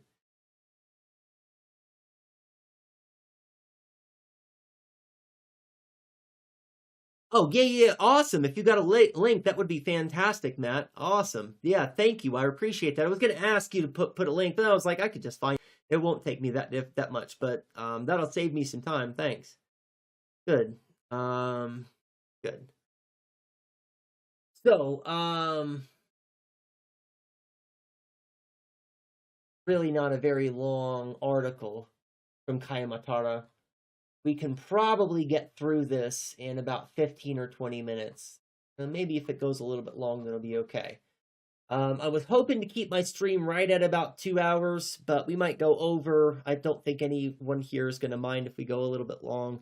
So let's take a look at this. And y'all, I just noticed, I don't know if you all noticed this, but you can just play. To understand what I mean, I am going to give you such as their... This is something that I did not know that you could do on Substack, is you could just have it play the article. So that's what we're going to do. Rather than me reading it or using the clumsy orating tool that I had. Yes, just in from spraying paint. Cool. Very exciting color. That's fantastic, Trash. Good to see you. I hope you're doing well. I think I'm more compelled by anarchism than Marxism because of my scientific skepticism. I think that there's definitely a relationship there, Jane, for sure. And I really love that we have very similar understandings and very similar viewpoints, but that there is this quite a bit of contrast there. It's just, I love that. I'm going to start playing this, and I'm going to go use the restroom. I've already read this a few times, so I'm not going to miss anything. But it's really great work. So let's let this play, and I'll be right back. The right can't be political. There is no political spectrum, only a power spectrum. By Kayamatara. After Charlie Kirk was assassinated, many politicians came out condemning the assassination and would say repeatedly political violence is not acceptable in our society. To many, this was baffling, as it was coming from people who have ordered, supplied, and even participated in the killing of innocent civilians in war and genocides. Don't these people participate in political violence constantly? Thanks for reading. Subscribe for free to receive new posts and support my work. Not really. The right, including liberals, do not participate in political violence, but police violence. Our system is a police order. Have you ever wondered why the police function as Department of Corrections or correction officers? Looking through a wider societal lens, such as their crackdowns on protesters such as Palestine Action, we see that their correction has a wider, more damaging definition, even if they don't care to admit it. To understand what I mean, I am going to give you a command I would like you to do. Ready? E2. If you don't understand Maori, you likely didn't follow this command. This example shows that following commands require a level of understanding. It would be impossible for you to know that I asked you to stand up if you didn't understand what I asked of you. Understanding implies a shared capacity for reason or language. The command-obey system, society's hierarchy, only works because the obedient person is already equal in capacity to understand and challenge the command. Now that you know the command E2, you inherently also have the capacity to ignore or even rebel against that command. Seriously, now that you know that I asked you to stand up, I am willing to wager that most of you in fact did not stand up. That's where the correction comes in, because to understand a command, you must necessarily understand that you have the capacity to reject, and rebel it becomes paramount for the police order to correct that contradiction. The system corrects. I think that this is a fantastic point, right? That you can dissent is a necessary part of an order. That you have the option to not is always necessarily a part of this relationship. That kind of gets lost in some of the ways that we talk about the ways that we interfere with our own autonomy, right? When we make choices about culture and society that we live in, and we live a certain way, right? We are there's an element of bad faith in here, I think. People, because understanding a command also means you could reject it. To maintain authority, the hierarchy must suppress that capacity to rebel, evidenced by things like crackdowns on protesters. In their article, Are You Really in Favor of Hierarchy? Probably not. The peaceful revolutionary wrote, "Your boss can't physically drag you to work, but they can fire you and give you a bad reference. The government can't force you to agree with its laws, but it can lock you in a cage if you disobey them. The landlord can't make you pay, but they can evict you and have armed police put you onto the street." As you can see, the police order is not solely the realm of police. It is the intro logic of our current system, the system of capitalism, the state, and of course, police. What we call politics is, in fact, police order. What is the right? Edmund Burke, often dubbed the father of conservatism, believed that hierarchy was central to conservatism, seeing it as essential for maintaining the established order. Hierarchy, by its very nature, must necessarily perpetuate and conserve itself, be it capitalism, the state, patriarchy, racism, etc. To do this, they must ensure everyone has a predefined part or place. To conserve the hierarchy, they must enforce what is normal and who belongs where, e.g., workers work, women are wives and mothers. These people are important, those people are not. Not to say these groups can do these things, but that they must, and must only do these things. If you can work, you must work, i.e. not be on the benefit. Women shouldn't have careers and just be mothers. Immigrants aren't welcome in this country. They must have no part anywhere else. Another example of this is through the racial profiling and police violence against black people, where the state still believes they have a right to control black bodies and relegate them back to their place. A black person in a white neighborhood, for example, is often treated as out of place, as a living contradiction to the hierarchy. This racist function of the police order then leads to the killing of black people for mundane activities, sleeping, walking, driving. Hierarchy must correct, coerce, or punish to maintain itself, as an attempt to keep people away from power, legitimacy, or even humanity. Because of this logic, authorities therefore are agents of alienation. This is why David Graeber called police bureaucrats with batons. This is also why leftists are correct when they say liberals are right-wing. Liberals still uphold the same hierarchies the conservatives do: police, the state, capitalism, etc. They just believe they can do it in a kinder way, using softer, less visibly violent means, though even this is questionable. Kinder. In a kinder way. Not sure why that was mispronounced there, but... Often relying on soft power such as welfare systems, fair policing, regulation, or social policies, but still maintain existing hierarchies which still reinforces who has authority and who is marginalized. The right, then, are those who uphold hierarchy. What is the left?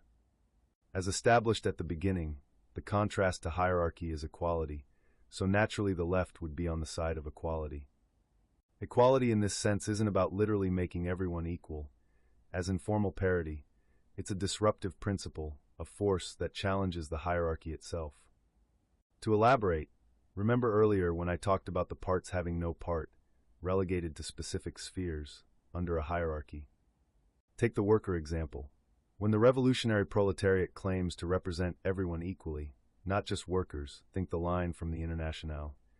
The Internationale unites the human race. It claims universality. But by claiming universality, it ceases to be a normal, stable class, because a stable class is defined by its specific role. When the proletariat acts this way, it is already different from itself. It is both a specific part and a universal force. Everybody get how the individual becomes erased? How the identity becomes an identity alienated or detached from? But that's what we're talking about here, or what Kaya Matara is talking about is it's alienation from one's identity as so categorized here. Because of this, its identity as a class dissolves, It is much like a sugar cube in tea. The more it spreads, the more it dissolves its original shape. It ceases to be confined, both in function and in form. Importantly, it is not enough for the proletariat to rhetorically claim to represent everyone. It must materially do so. The universality of the proletariat only becomes real when production and distribution themselves are organized by universal principles, from each according to ability, to each according to need. But it seems like there needs to be something else here too, right? Kaya Matara,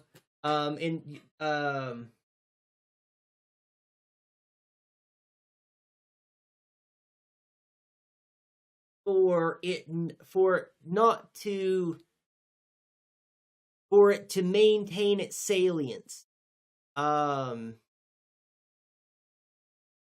It's not just about being organized by the universal principles. I don't know how to express the thing that I'm thinking of.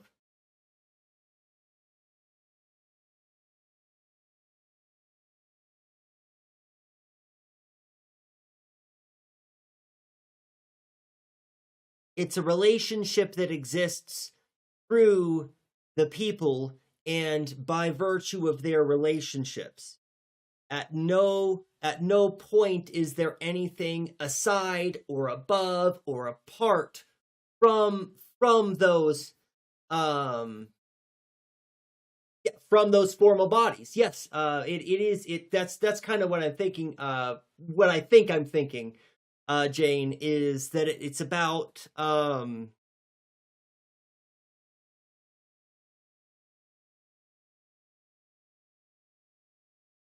I don't have words.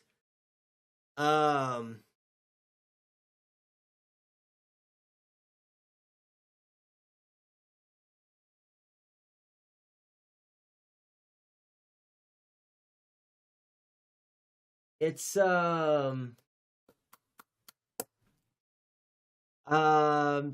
what is it thing wait a minute. You go on to explain it. Never mind. You explain it better. Let me just keep playing it. You'll explain it below. I remember now. Side note, this is exactly why intersectionality is so important. So despite people like Judith Collins talking trash about the megastrike in Aotearoa and claiming the number one item on their agenda for a meeting with Education Minister Erica Stanford was Palestine, even if it was, as established, that's actually a good thing. The left's purpose, therefore, is to create a progressive force, to challenge the hierarchy, and where people are not relegated to their parts but autonomous beings. That's it. Where people are not relegated to their parts, but and it's no, I still don't have it. I'll let you keep talking. What is politics? For politics to exist, three things must exist: plurality, disagreement, and change. If there were only one person, there would be no need for decision-making between differing wills. Politics would be meaningless because what would there be to negotiate or deliberate about? The thing that I'm missing is it's in the dialectic. It's in the synthesis. It's in the synthesis. It's not something that is definable. It's not something that has limits. It's not something that is. It's something that is an ongoing process. It's something that is in the dialectic. As soon as it's removed from the workings of the people who are making that thing real, as soon as it becomes in any way removed, it becomes that sugar cube that immediately dissolves without any real substance. Right. When we attempt to put it into concrete terms that can be expressed in just words. Right. I'm still kind of not expressing the full. I'm on the right track, but I'm still not expressing it. I'll just let Kai Matara finish talking. Therefore, politics presupposes more than one agent, making plurality a necessary condition. For something to be plural, it must allow disagreement. One cannot deliberate with someone else without the possibility of disagreement, and to attempt to remove the opportunity for disagreement instead of addressing it is to no longer have plurality. For disagreement to happen, it must have the opportunity for change and development, because disagreement presupposes that positions, norms, or outcomes can be contested and transformed. Disagreement that can't transform outcomes is performative, not political. Therefore, only the dialectic, the process of struggle and transformative contestation, is genuinely political. And the left, as established earlier, participate in this practice. Everything else, including liberal democracy or conservative administration, is a form of policing, as they uphold hierarchies that hinder true material and social contestation, and in many cases, even pluralism itself. This is why they enclosed structures such as Maori democracy, as pointed out here in my most recent article. The right's existence depends on preventing the conditions of politics, plurality, disagreement, and change from. Another thing, this is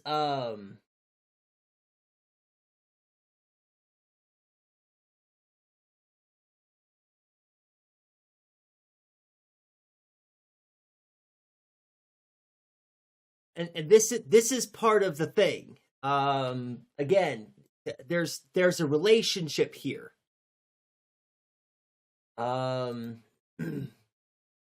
There's a point I would like to make, right? Straddling between these two articles, and I haven't quite figured out what that point is yet.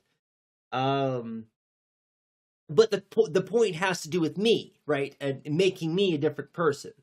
In helping me to understand the world differently.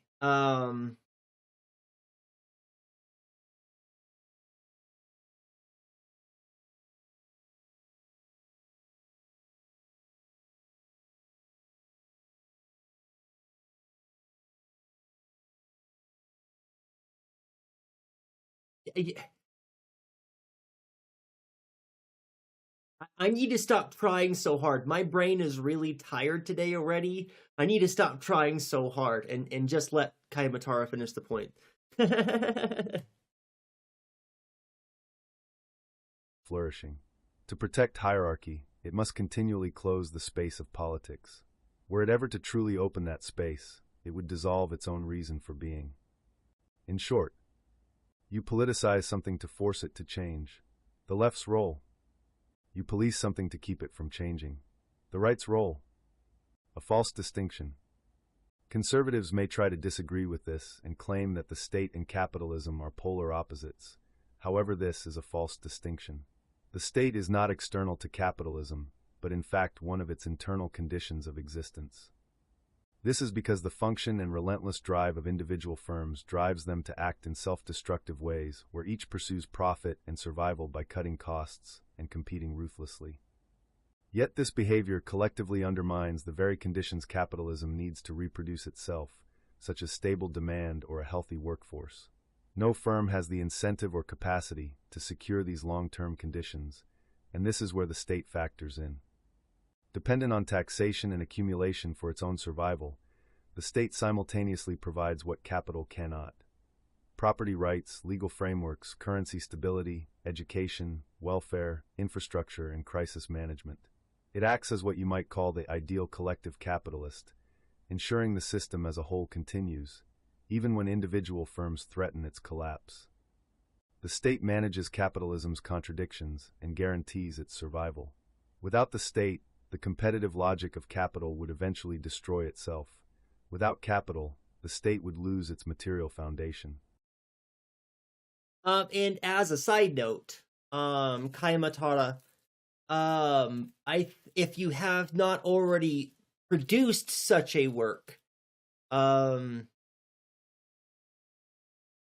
there would be a great amount of value, I think, to you elaborating on this relationship a lot more. Not here, but I mean is in a dedicated article. Again, if you haven't, you might have already done this at some point. But a lot of people struggle with understanding this relationship that you're trying to point out explicitly here. The the ways in which capitalism and the state are codependents. Is that the right?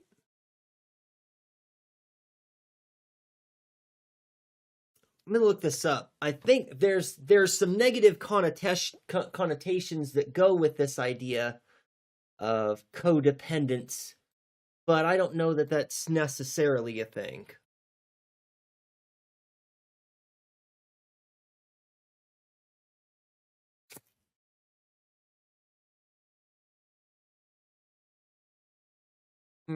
That doesn't really help.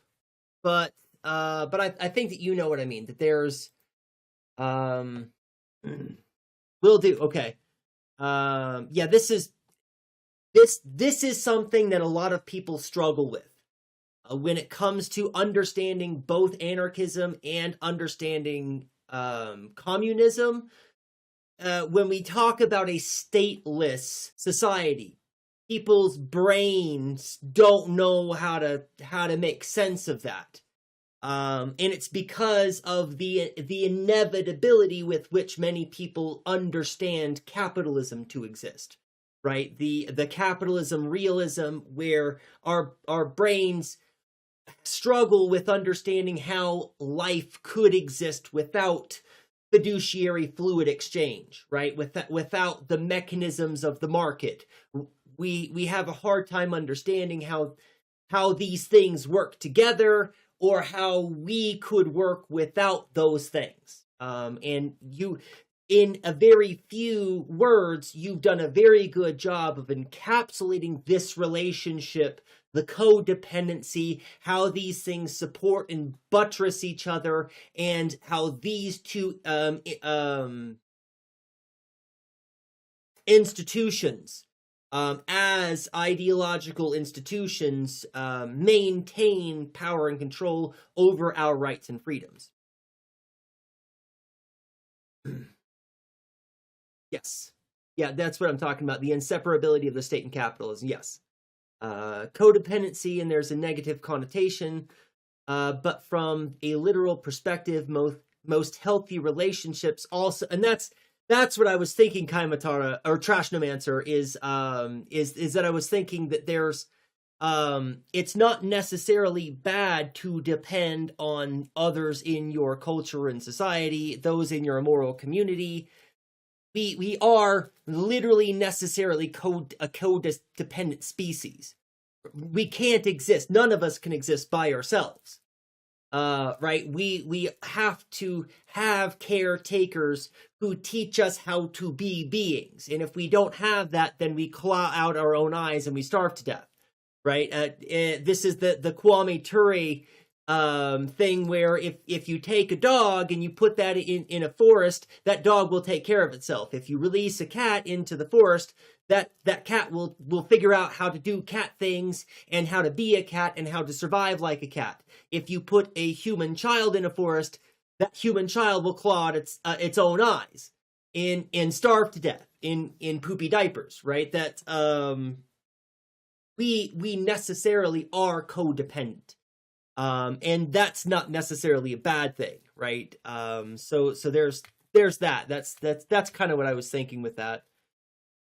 Since the article focuses more on capitalism's side, would be too. Yes, yeah. No, absolutely. And then that's what I was saying. Not something to add to this article at all. I think that the way that you treated it for this article was appropriate, but that as a separate side project, it would be really fantastic. But I'll let it get back to playing. This logic is also why reformism actually helps capitalism. Once in a blue moon, usually after capitalism's contradictions lead to crisis or even fascism, what Michael Prenny calls capitalism's final solution to the class struggle, capital will concede significant reforms. This actually keeps capitalism alive. Capitalism, because of its relentless need to expand, necessarily requires non-capitalist areas to expand into. It requires regions, communities, or economies not yet governed by the logic of accumulation. Once the entire globe is drawn into capitalist circulation, the system loses its external frontier and faces crisis. It works like this. Capitalists own the means of production. Their goal is always to produce more and make more profit. So they constantly invest in bigger factories and better technology. However, to make a profit, they pay workers wages that are less than the value they create. For example, a worker makes $100 worth of goods, but gets paid $20. The other $80 is profit. This necessarily means the worker cannot buy all, or even most, of the goods they create. So the capitalist must move beyond simply the worker and towards regions or peoples who aren't fully under capitalist wage labor. These could be peasants, artisans, colonies, semi-feudal societies, or, as mentioned, countries with significant socialist reforms. And so capitalists sell their surplus goods there, the ones their own workers can't buy, and extract cheap raw materials, or force trade through colonial domination. However, to profit more, one must produce more, and to produce more, one must expand capitalism further. So capitalism spreads, and more regions become capitalist. Peasant land is turned into wage labor, colonies industrialize, artisans are replaced by factories, and in countries with significant socialist reforms, neoliberalism is introduced. Then the contradiction comes back in. The more of the world is capitalist, the fewer external markets exist for surplus goods. Domestic workers still can't buy all the goods because they're underpaid. In other words, you need exploited labor to produce surplus, but that same labor can't fully, or even mostly, consume the surplus. Without external non-capitalist markets, the system's exploitation hits its limit. That's why capitalism even allows reformism in the first place. When things get dire and fascism doesn't fix its contradictions, it never does, it must seek out that non-capitalist market to stop its own contradictions causing its collapse. But to do that, such a market must necessarily exist to expand into. In other words, the proletariat must seek universality to abolish itself, while the bourgeoisie must avoid universality to sustain itself. The good news. The system of authority or hierarchy is like a perpetual paradox.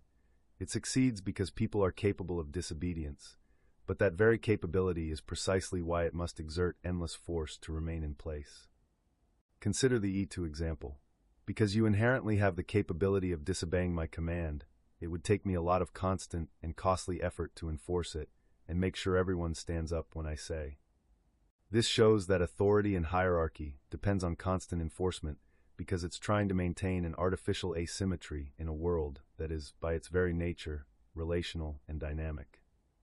Authority and hierarchy are fragile precisely because they are contrary to the dialectic, meaning they are in tension with the natural living movement of human relations. Unlike natural relationships, friendship, family, mutual cooperation, authority is artificial and fragile, existing in tension with the very people it governs. This is why Karis Nemec's words on Ander resonate so much. If something is already costly and brittle, then with enough resistance it will break. This is why empires fall. Thanks. Yep. Fantastic piece. One of the things that I really like is that it is really quite brief. This is a bite-sized chunk of lots of dense philosophy that is explained in a very easy to digest, easy to chew way.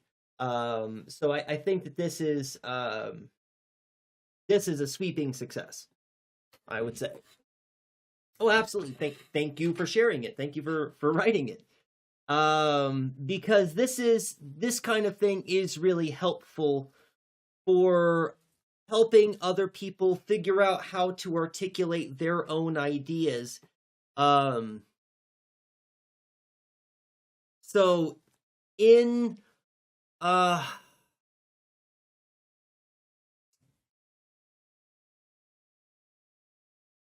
if we go back to 2 streams ago, the stream before last, when I was talking about free will, and I was trying to make the point that that if you do something, it's because you want to do something, and that there are no exceptions to this, right?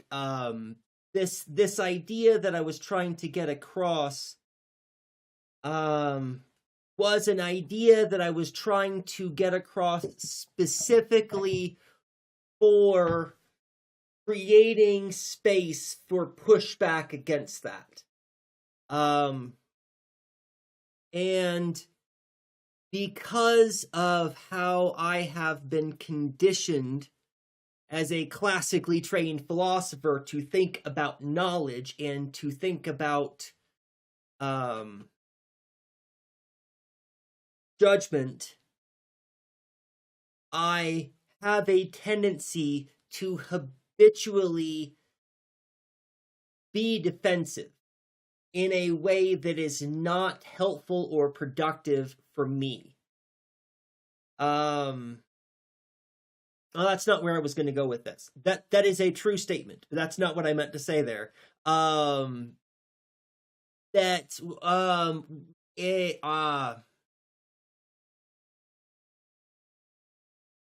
People on the other end, that's where it is. That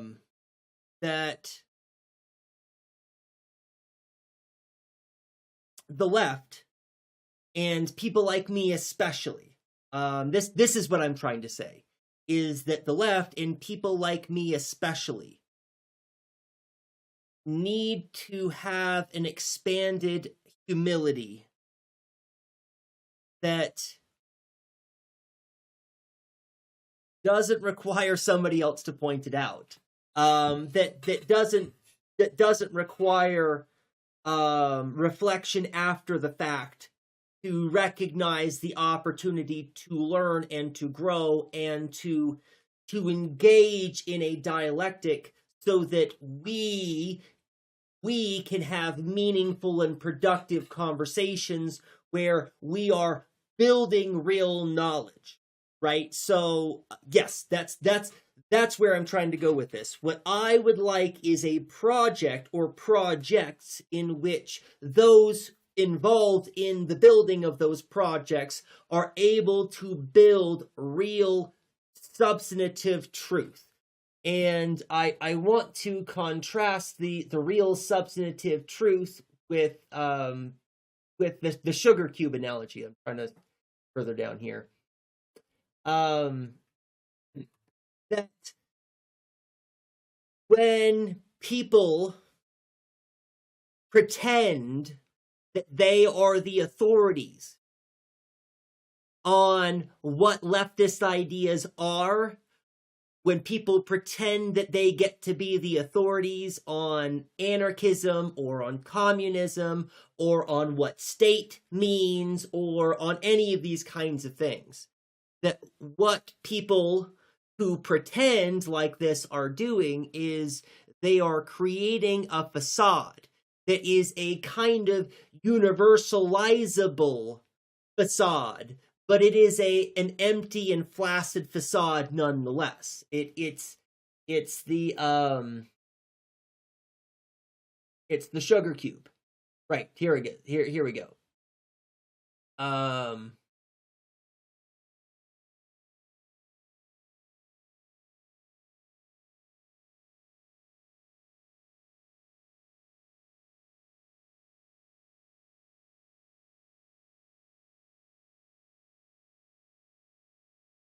Right.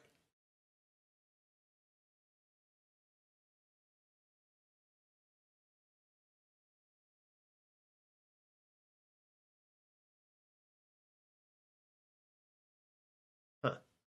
I think all of the words that I have said previously do actually convey the idea that I'm trying to get across, and I don't think that I'm deficient. I don't think that I keep trying to think of ways that I can further expound upon it, but I think I've run out of words to do so. But again, I've mentioned that I'm tired brain today.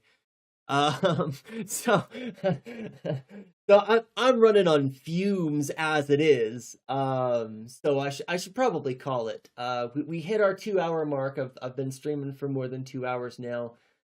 Probably a good time for me to call it. I get a little peeved at the term dialectics. I think I would use forma decision-making apparatus. Okay. Well, and that's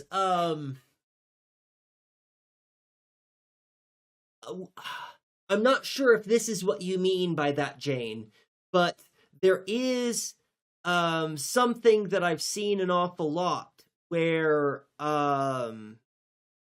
somebody will they'll just say dialectics, right? Somebody will have some kind of critique or some kind of objection, or there's some kind of discussion going on, and how to phrase it?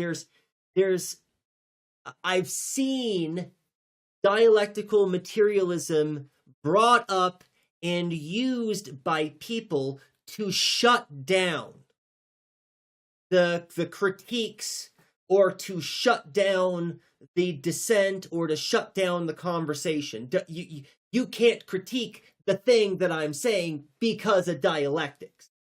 I'm trying to think of a good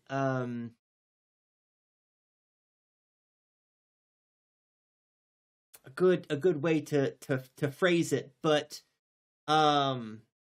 it ends up being kind of a get out of a jail free card, because so few people actually understand what it is. So few people understand how to engage with dialectics dialectically, that what happens is it becomes it's kind of a gatekeeping kind of thing. It becomes a way that somebody can put a block, right? Unless you can overcome this block, you can't come any further. You can't make me offer further justification. You can't make me have to explain myself. I'll just say dialectics. And because you don't know, or I'm hoping, right, it's a bluff in a lot of cases, because you don't know how to push back on that, you won't.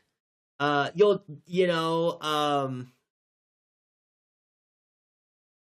again, I'm not sure if that's how you mean it, but when I read that, trying to find some other framing for it,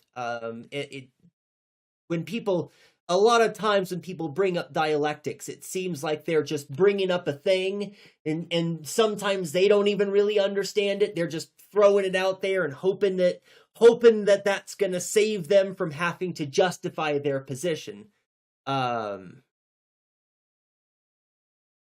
Okay, yeah, okay, that's funny. But and I completely get it. It is a phenomenon that I've noticed where people just I'm trying to think of another example, because it happens in okay, so an example is, I know this is a terrible example. It's a terrible example because it's me and I don't want to do it, but there are times when I'm in the classroom and I'm going through the lecture, and a student will point out a student will point out some kind of contradiction or some kind of flaw in the way that I have been presenting the material. And this has happened on a few different occasions, rather than taking the time to go back and backpedal so that I can disentangle all of the concerns of the student, what I'll do is I will say, well, that is already a problem that's not a problem because it's already been worked out by this author and this author and this author. And it's an authoritative way that I can shut down having to take an extra 30 or 40 minutes to finish explaining this thing that was supposed to only take me 10 minutes. Right? It's a way that I can dodge having to be accountable for me having presented the material in a way that probably wasn't perfectly succinct. But rather than me admitting that and then having to backpedal and then re-explaining all of the nuances which account for the reason why I made the language choices that I made, I throw out something that sounds very authoritative that serves as a signal that that's kind of hand wavy, really, but it serves as a signal that no, that thing's already been treated. Am I getting this idea? I don't know. Maybe I'm. I think I'm getting it across. That's why workerism also enables capitalism. That's why workerism also enables capitalism rather than abolishes it. That's why left comms are right. You shouldn't affirm the worker as a worker. Okay, yeah, right. Yeah, good. Thank you, Jane. I appreciate it. After a while, I started kind of rambling a little bit, but I think that I had made my point. Good. And I think that would be good too, to have an alternative, because dialectics, there's just so much that gets wrapped up in it, and there's so much that gets lost, and that's something that is very true, I believe, of me, is that when it comes to my engagement with dialectism, sometimes I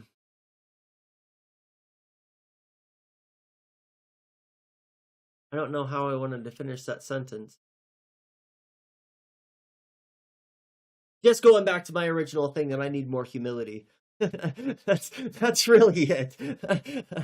All right. Well, thank you all for being here. Like I said, today's going to be a short stream because I've been so overwhelmed with school, and I still have so much to do. But the goal is for me to get caught up with everything today and tomorrow so that I have more time to relax and to prepare for stream on Friday, and to spend more time engaging with the ideas that we're trying to play with here. Hey, Noisy is already streaming. We did a difficult truth last time, so let's stream over into the Noisy Immigrant today. Because they're a comrade, we like them.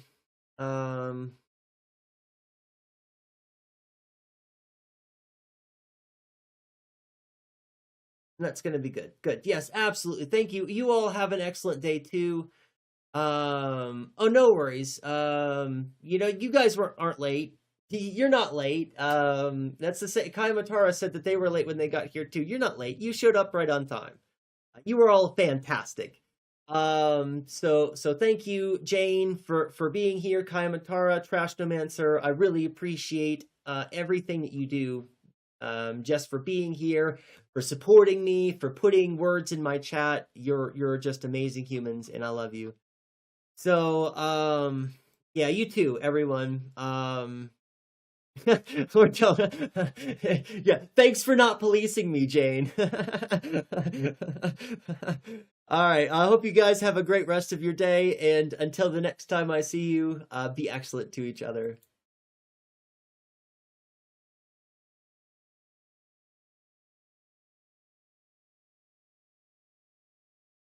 Oh my gosh.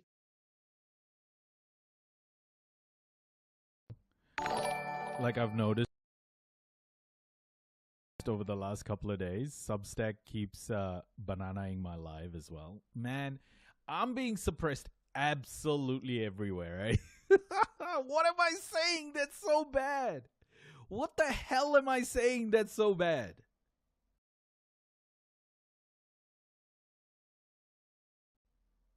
Welcome, Raiders. Waxing Philosophical, welcome. Welcome in, Raiders. I'm not even like using... Oh, Like nothing I'm saying is like not. It's all historically proven. Nothing is out the gate. Is a luxury real estate agent specializing in high-end properties in New York City, giving her unique insight into the people putting millions against Mamdani's bid for mayor. So what do you hear from them in terms of their concerns? Yeah, look, the biggest concern that myself, my peers, a lot of my clients have with Mamdani is ideological. I don't think it's practical. In order to fund his progressive platform, Mamdani had proposed a 2% tax on New Yorkers earning over $1 million per year, and he made it a point on his campaign to call out New York billionaires directly. Do you think that billionaires have a right to exist? I don't think that we should have billionaires. New York is home to more billionaires than any other city in the world, and Mamdani had pitted himself against them. You are not going to tax them out of existence, but you can tax them out of wanting to spend time here. The billionaire class understands that what happened in the primary is a revolt against them. And that's why they're trying to go all out, game the system, use the rules that they have right now to throw as much money as they can into super PACs to stop Mamdani from winning. One of the largest donors to fix the city was the billionaire hedge fund manager, Bill Ackman.